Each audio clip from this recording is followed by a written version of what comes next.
ইসলামের এমন কয়েকটি রহস্যময় বিষয় যেটা সকলেই জানে না, কিন্তু একদমই টেনশন করবেন না, আমি তো আছি আপনাদের জানানোর জন্য।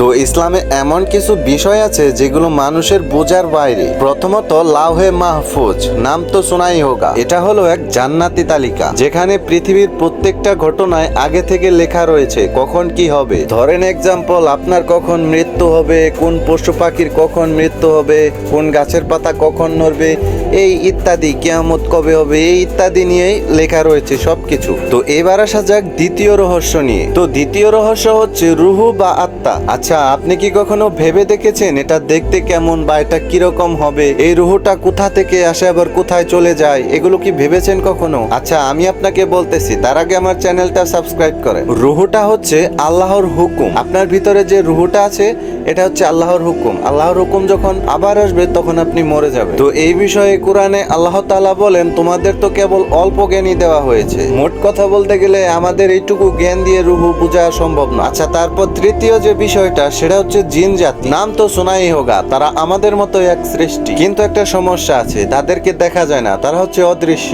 আমাদের পাশেই তারা ঘোরাফেরা করে, বসবাস করে, আমাদেরকে দেখে কিন্তু আমরা তাদেরকে দেখি না। এটাও একটা রহস্য, এটা শুধু আল্লাহরই জ্ঞান, আল্লাহই ভালো জানে। তো শেষ বিষয়টা হচ্ছে মেরাজের রাত, যেখানে আমাদের প্রাণের নবী মুহাম্মদ সাল্লাল্লাহু আলাইহি সাল্লাম এক রাতেই সফর করেছিলেন 7 আসমানের উপরে। সুবহানাল্লাহ, এটাও তো একটা অবিশ্বাস্য রহস্য, তাই না? তো ভিডিওটা তো শেষ করতেছি, আপনাদের সাথে থাকতে তো আমার ভালোই লাগে, আমাকে গ্রহণ করে নেন, আমার চ্যানেলটা সাবস্ক্রাইব করে আমার পাশেই থাকেন। ভাই, ভিডিওটা তো দেখলেন, এত কিপটা হলেন কবে থেকে? একটা কমেন্ট কইরা যান সাবস্ক্রাইব না করলেন। তো আজকের জন্য এখানে শেষ দিতেছি নাকি? ধন্যবাদ, আসসালামু আলাইকুম।